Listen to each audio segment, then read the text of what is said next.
Hey everyone, thank you for being here. Welcome to our 4th episode. We are very excited and we hope that by now you subscribed and you're following us on Instagram.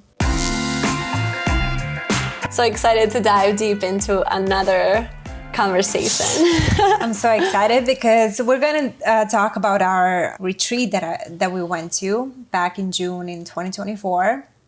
We went to Dr. Joe Dispenza retreat. And it was a life-changing experience for both of us. I have to say, now that you say that, I am so grateful for our friendship. Aww. That I have somebody that I could share that with. You know, because what we went through, those 7 days was insane. And like when I think of that night that I just like shook in my bed, which we'll get into, and you were there for me, that was beautiful. But okay, we can start from the beginning. Yeah, it was a very hard experience. So I've been following Dr. Joe Dispenza for some time now. I feel like probably around 10 years. And I always wanted to go to one of his retreats. And then when I met you, we connected around that because you were also following him. And you were also saying how much you want to go to retreat. So when the opportunity came, we took it and we went. I remember you texted me, it was like 2 a.m. and you're never up in 2 a.m. And you were like checking every day because the wait list was, I think there was a wait list and it was completely sold out. And she texted me, it was 2 a.m. She's like, oh my God, it's open. There's 2 spots. And I literally said, book it right now. And so like we booked it right away and then we got our flights and we went. I feel like the first day when we arrived, it was just like we had to wait. That was a little bit annoying. We were like complaining about it. And we came to this spiritual retreat. We were already complaining. It was hot. But anyhow, so that, we arrived that first day. I think we came a day earlier just because of that reason, to kind of relax and have a day before the retreat starts. And then when it started.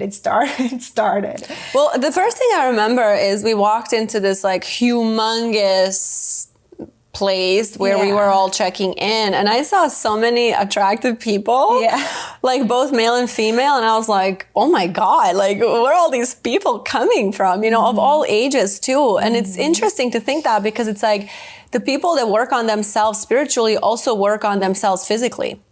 People go to the gym, they eat healthy. I mean, that goes back to back, right? Exactly. So we met some of the most beautiful people from around the world, but it just got really deep, really fast, quick. Well, let's just say that we were meditating 8 hours per day. So 2 hours in the morning, 2 hours during the day, 2 hours in the evening. And our longest meditation was a 5-hour long meditation that was from 4 a.m. to 9 a.m. And that meditation is called pineal gland meditation. I think that's 5 hours. Yeah, that was the 5 hours. Okay. Right? Yeah. Oh, yeah. Which the day before that meditation, I was telling Dajana how I don't know if I can do it. I mean, because that specific pineal gland meditation is very deep. Yeah. Because you do wake up at 3:30, you start meditation at 4 a.m. And at 4 a.m. is when your pineal gland is the most active. It produces melatonin the most. That's when you are in your deepest sleep during the night. So for that reason, we started meditation at 4 a.m. And you were nervous, I remember, because I was very nervous. Because you thought you might have a depersonalization. I think I was just nervous and scared of the unknown. Because Dr. Joe Dispenza, from the beginning of our retreat, he was saying how we have to cross the river of change. And I was like, both of us, we were like, but what does that mean? What is the river? And then as he, started to explain what that means and what it means to meet the unknown, to experience the unknown, I think that pineal gland meditation was on day, 4 or 5? So it was towards the end. The more I was getting familiar with his work and teachings, the more I got scared of that pineal gland meditation, just because I feel like I wasn't ready to meet the unknown. I was, like you, I'm very much like control freak. For me that's the reason why I never took any drug. That's the reason why I never tried ayahuasca, because I do have that fear of unknown. I do have fear of letting go. So yeah, the night before that pineal gland meditation, I was just like, there's no way I'm doing this. I'm thinking, I'm just gonna sleep. You go. I'm good. I meditated 8 hours and per day so far. I'm like, no, you're going with me. Like, you're going. You're gonna regret it. And sure I did. I woke up at 3:30 a.m. and we did. We went. The funny thing is, I was gonna just sleep in because I was so tired. Yeah, at the end you almost gave up. And she woke up and she's like, "You said we're going." Ready. Yeah. Yeah. So the first thing that I want to say about when we got there, though, I was so judgmental, even though like I worked so much on myself and stuff. Oh, yeah, I remember. I was so judgmental because all those people were freaking me out, and I felt like they looked like zombies, you know. And like we go into this like huge room, and we're literally meditating, and like we're sitting there like this, and then this lady next to me is like. And I'm not like, just that, they were screaming. And they were like, so much energy was going through and they were releasing. So like, I remember just like sitting there trying to meditate, and I just kept hearing like something cracking and cracking and cracking. And I was like, what is that? And then I literally took my blindfolds off and I'm looking at this lady, and it's her neck cracking because she's literally, trust me, you don't want me to act this out, but her neck was just going, gosh. And her arms and the whole thing. And I'm like, there's like freaky people here, and I hate this. And then all of a sudden someone was like screaming, you know, because people sometimes when they release, they like scream. And shake. And shake. And I was not used to that. And I did not like that. To this day, that still makes me uncomfortable. Like if I go to a breathwork ceremony and someone's screaming, it does take me out. And I don't like it. But that's not about me, you know, but it's just something that I don't like. And I remember telling you, I was like, I don't want to go anymore. Like there's crazy people in there. These people are screaming and like, and you were kind of like, not annoyed, but you were kind of like, it wasn't something. I was accepting it more than you were more accepting of it. You didn't love it. No, of course not. It's scary. Because I'm like, what the heck is happening with these people? Yeah. So like that kept taking me out for the longest time, and I had to learn to like just stay in my experience and not worry about what all these other people are doing, you know. So I think that was one of the things that I had to learn and get probably past. The hardest thing. In order to actually be able to do this, because then guess what? Then it's like day number 6 and now I'm doing that, and not in a way like the crazy lady. But I was during the walking meditation. You were oh you were my shaking. God. And and it's so strange because like you don't know. Like your body just does that, like because there's so much energy. It happened to me too, right? And then all of a sudden, like I'm staying next to this tree, and I'm looking like a freaking zombie from The Walking Dead. I'm like, and then I was like, all right, stop it. Now you're being the weirdo. But then I understood. I was like, oh, that's why. You know. So I think just for people that are going, that just know that you know you have to get past that, because it is a little weird, right? When people are. Because, you know, those people who often shake and scream, those are the people who attended the retreat many times. So they're already coming in relaxed. They know what to expect. But for the first time people, it was very weird. But then we got used to it. I mean, after the second day was already better. When you were talking about ayahuasca trip that you had. Yeah, in the last episode, by the way, if you guys want to take a look at that, that was like one of my favorite episodes so far. Yeah. And when you said that in the first couple of seconds or minutes, you said that you became one with the world, with the people, with the life, with the energy. You realize that we are all energy. So my experience during the pineal gland meditation was exactly that. I felt like I'm one with the God. I felt so loved. I felt the love that I could not even explain till this day. You felt the love that people feel when they die and come back to life. Yeah. People that talk about... I think that's what that was. I really felt like this overwhelming sense all over my body. I've never experienced anything like that. So that was my biggest experience that I had throughout the whole retreat. And then, I mean, another detail that I can share is I saw, so you also see visions. Same with you, like you did with your ayahuasca trip. One of my visions was I saw a door, like a little bit, door with a handle, little bit cracked open, and there was light shining through those doors. And I remember after we finished the meditation, I remember Dr. Joe Dispenza was saying how, oh, did somebody saw the door, you know? You remember that? And I was like, what? I saw the freaking door. Did you go through it? No, but I don't think I went through it though.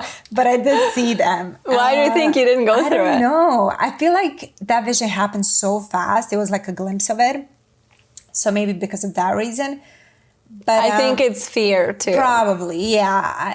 I probably didn't let go as I should. But I was gone. Like the way Dr. Joe Dispenza explains what happens to us when we're in meditation, there's a different brain waves that are happening throughout the meditation. And the deepest level that you want to go to, that's when you're like half awake but half asleep. And that's what happened to us with this long meditation. I forgot what it's called. I don't want to say something wrong.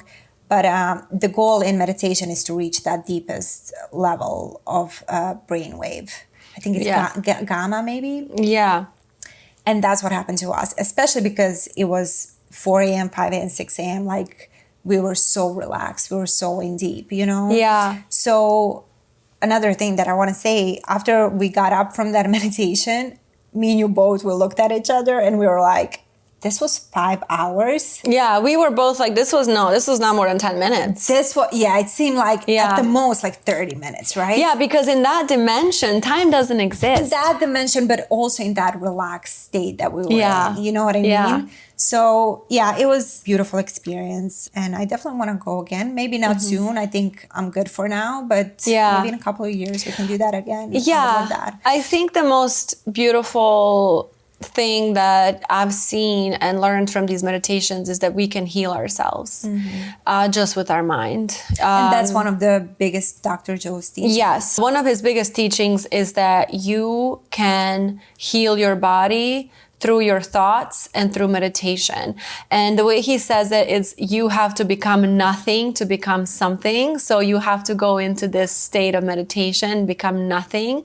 And then you can pretty much manifest, go into like a new body. When you wake up, he says, welcome to your new body, and there are people and there are plenty of testimonials that you guys can look up of people saying they cured diseases. Like terminal diseases like cancer. Like in our experience, we had somebody that was in a wheelchair, and I remember this person stood up for a second. I saw him when we were doing the walking meditation. He got up. It was very brief, but I mean, he didn't get up in years. And then he sat back down. So it is so powerful what our mind can do to us. And this goes both ways, positive and negative. Yeah.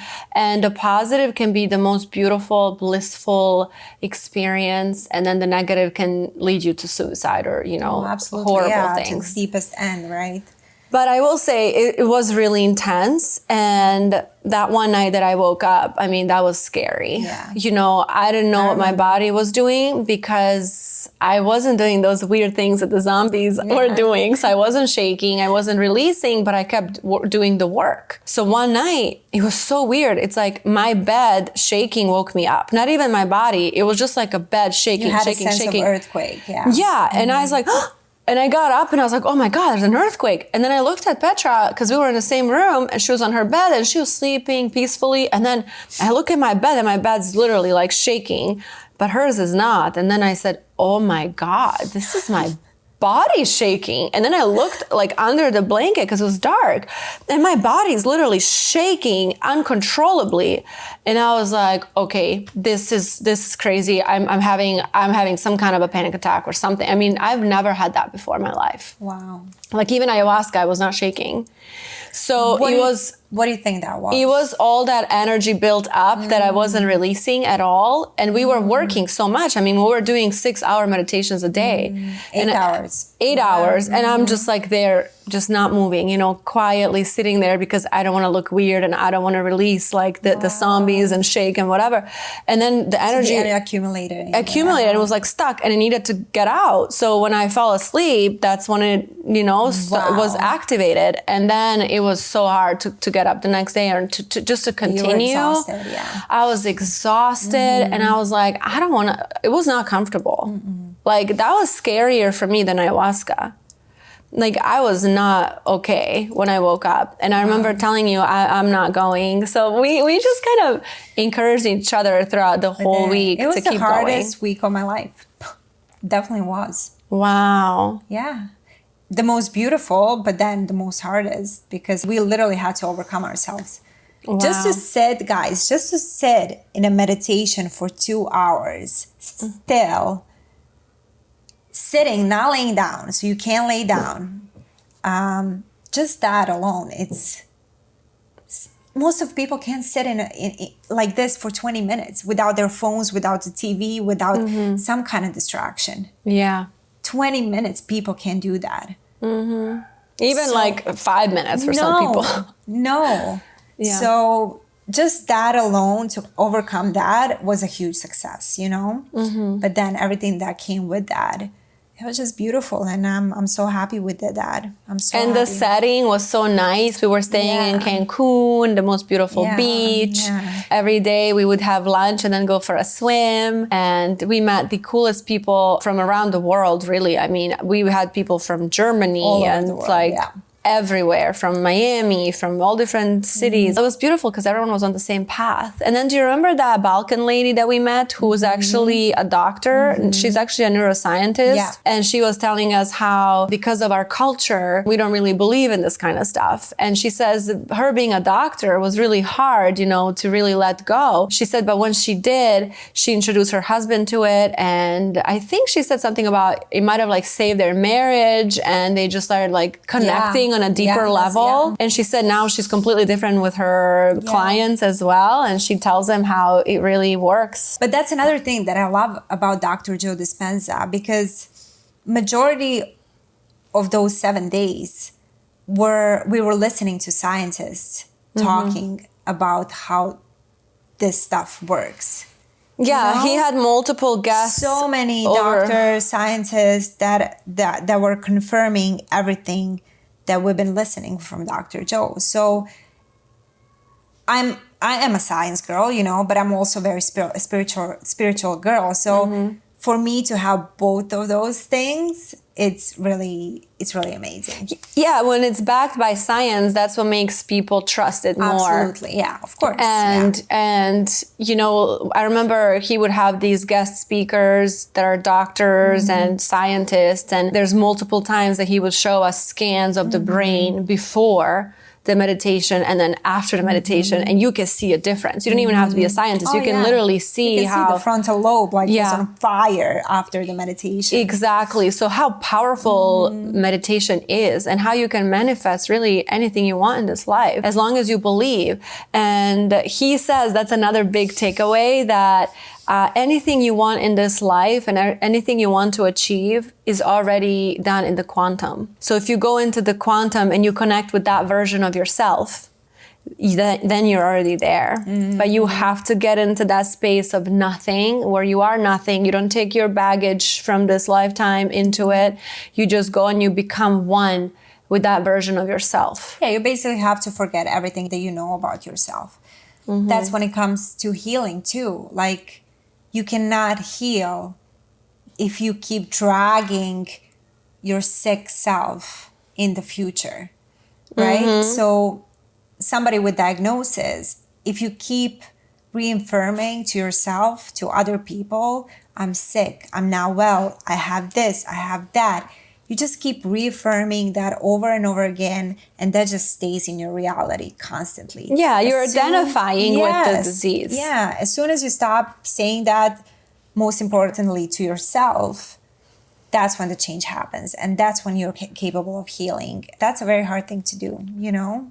It's a very hard thing to do. So that's why it's important for people to work on their mind, to work on themselves. If somebody resonates more with the Christianity and God and a religion, that's beautiful too.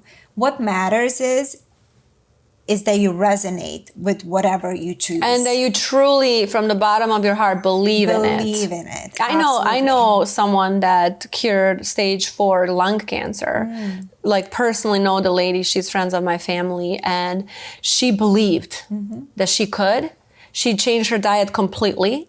All her doctors told her, you know, she had a few months. And she survived. And now it's been like 10 years. Yeah. She's still alive and well. This makes me feel almost a little guilty, because I wish that I could teach people how to do this, you know, but I'm not there yet. But I had a family member who just 2 years ago died of cancer. And just knowing that maybe, just maybe, she could have cured herself using those modalities. Yeah, listen, You I know. think about that a lot. I think about my own parents, my own family members. And so many times I want to be like, Mom, Dad, like, especially my dad, like, this is what you can gain from it. This is going to change your life. But the problem is, if person is not capable of hearing it in the first place and then understanding it, there's no way you're gonna have any effect on that person. That's why I always say, like, in order to change, you have to want it.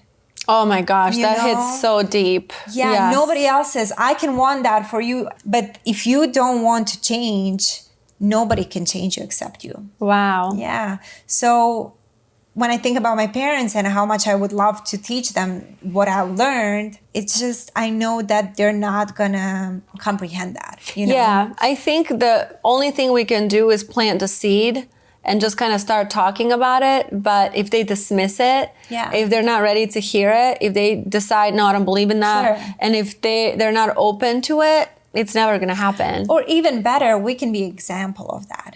Mm-hmm. You know, that's how you teach people. When you're example of something that you're preaching, that's what works. Yes. You know, that's the best way that you can change people's minds. Yeah, so there's this manifestation course that I took online, and I can't remember the name now, but the lady talked about expanders. And expanders are the people that you have in your life who expand your mind by showing you it's possible to do something that you want to do. So she said we all have expanders that we can look up to. So, you know, Co-creators, yeah. yeah. So if you are, let's say, in the movie industry and you really want to make a movie, well, find an expander who has done it. And just seeing it, even if you don't know this person in real life, right? Even if you just find like their story and then you follow them and follow their journey and see that they've done it, it's literally someone showing you this is possible, you can do this. Yeah. And everyone needs to have expanders in their lives. You and I have been an expander for each other just by so much, you know, yeah. growing together and having these real conversations with each other. In relationships too. Yeah. You just have to have people show you that it's possible. Yeah, exactly. Oh, that's so well said. Yeah, absolutely. Like if you're sick and you find only one person that healed whatever condition, but 10,000 of them died of that condition, you only need that one person Exactly. to change your mind and to affect how your diagnosis is gonna manifest. Yeah, and to show you. And not to say that, God forbid, you know, if I got sick tomorrow, I'd be able to heal myself. I don't know if I would be able to. You know, I would do my absolute best, but there's still doubt and there's still, you know, I'm like, oh, well, I don't know if I would be able to do that. And I want to get to the point where I would be. And one interesting thing about Dr. Joe Dispenza that is different from other people's teachings is that he doesn't have a specific diet you have to follow. Like he doesn't say, oh, you have to be vegan, you have to be vegetarian. He just says balance. And I learned that myself, to not follow trends, not follow any trends, just see what your body needs. Because, for example, a lot of spiritual teachers tell you should be vegan. And I know you went through a few years of your life. Or 7, yeah. Were you vegan or vegetarian? Okay, and so I want to talk about that, just touch on it a little bit because it's important and a lot of people are going through this. But I just want to say for myself, I didn't eat red meat for 2 years.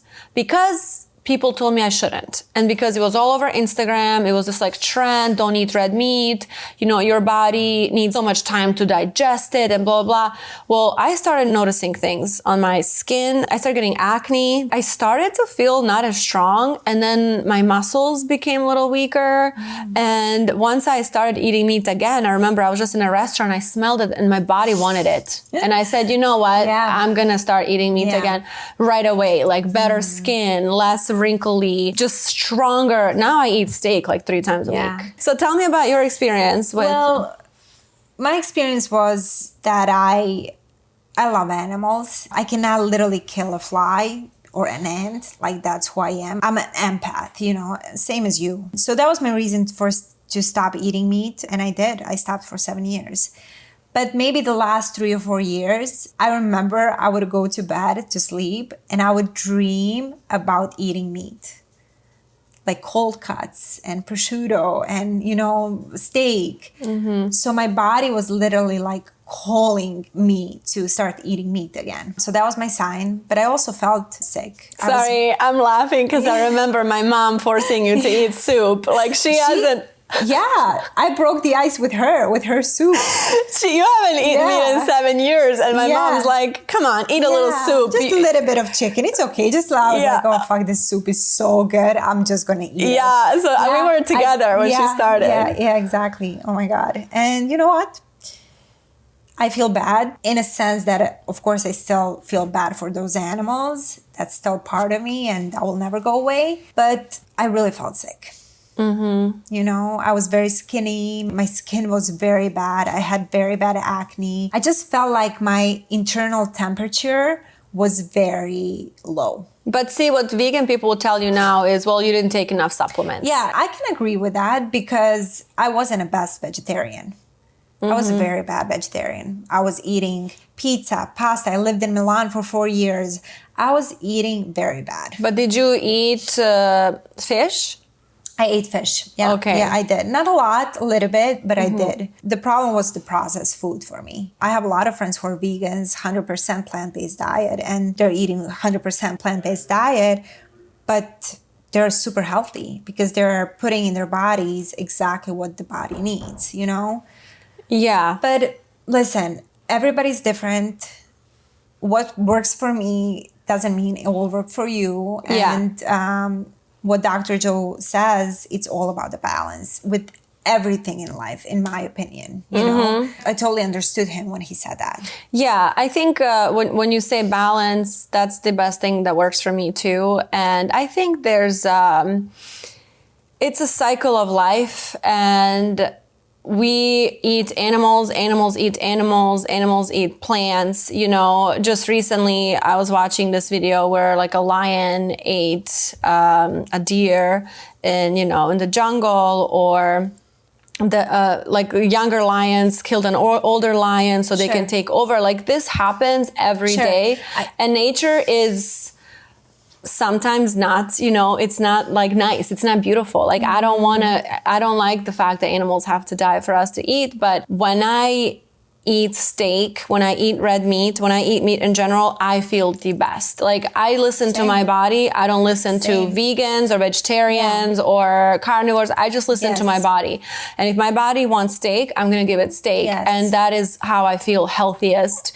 And I think that everyone should just do, what is best for them. Yes, no, absolutely. Absolutely. I think the conflict with me and what you just said, like animals are eating animals, we're not in wilderness. Animals that we're eating are treated very bad, Yeah. And they're massively killed. So that was my issue, and still is. I'm not going to lie. It still is. It's very painful. One article that I read was about how plant-based diets have worse effect on a planet than carnivore diet has. So that kind of made me feel better because I was like, but it made sense. There's always two sides to and there's always two every sides. story. Oh my God, and more sides. It's like, and that's one thing that annoys me when it comes to trends. Like 1 year, example, apple is so good for you. It's good for your skin, for your gut, for your whatever.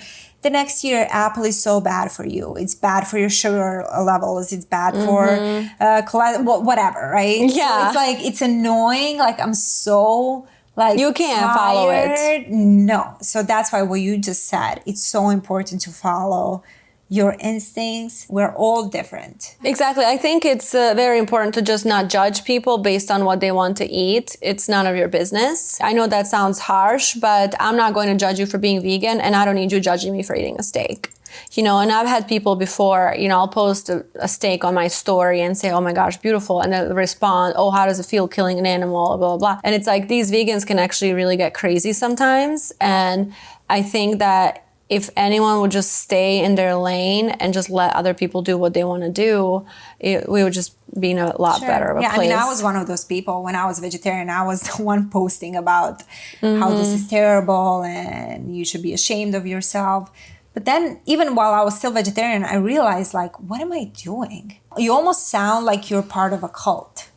You know? do. Because it's extreme. Everything that is extreme, first, people are not going to listen to you because you seem crazy to them. And then it's like, it's not good. It's like, it's totally on the other side of the pendulum, you know? Yeah. So you were actually both of these people that we're talking about. Yeah. You are carnivore now, but you were also vegetarian for 7 years, and you understand that side of the story too. I do, because you get so emotionally involved. Yeah, they are emotionally involved. And I'm noticing that not just like with the diet, but also just like politics in America, which, you know, we're not getting into that now, but anything where you're super emotionally involved, you don't make good decisions on, and you like to attack other people. Right. And I just think it's important to, you know, try to see everyone's side of the story and. Sure.